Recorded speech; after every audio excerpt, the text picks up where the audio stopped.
ফিলিস্তিনের গাজা ভূখণ্ডে ৯ মাস ধরে ইসরায়েলের হামলায় নিহতের সংখ্যা বেড়ে ৩৮,০০০ ছাড়িয়েছে। আহত হয়েছেন ৮৭,০০০-এর বেশি ফিলিস্তিনি। গত ২৪ ঘণ্টায় ইসরায়েলের হামলায় আরও ২৭ ফিলিস্তিনি নিহত হয়েছেন। শুক্রবার ভোর থেকে চালানো হামলায় ২ ফিলিস্তিনি সাংবাদিক সহ ২৭ জন নিহত হয়েছেন।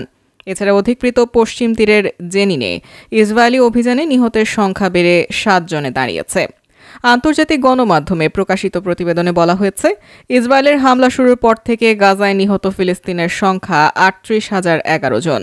অন্যদিকে হামলায় আহত হয়েছেন অন্তত ৮৭,৪৪৫ জন।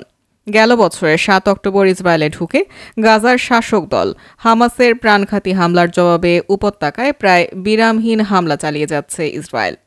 ফিলিস্তিনের সশস্ত্র গোষ্ঠী হামাসের ওই হামলায় নিহত হয় ১২০০-র মতো ইসরায়েলি। ওই দিন ২ শতাধিক ইসরায়েলিকে বন্দী করে গাজায় নিয়ে আসে হামাস বাহিনী। ওই হামলার প্রতিক্রিয়ায় পাল্টা হামলা শুরু করে ইসরায়েল। সামরিক বাহিনীর পাশাপাশি ইসরায়েল হামলা চালিয়েছে শিক্ষা প্রতিষ্ঠান, হাসপাতাল, মসজিদ কিংবা গির্জার মতো বেসামরিক স্থাপনাগুলোতেও। ইসরায়েলি হামলায় নিহত ফিলিস্তিনিদের বেশিরভাগ নারী ও শিশু। হামলার পর বিভিন্ন ভবনের ধ্বংসস্তূপে চাপা পড়া অনেকেই নিখোঁজ রয়েছেন। ধারণা করা হয়েছে নিখোঁজ সকলেই মারা গেছেন।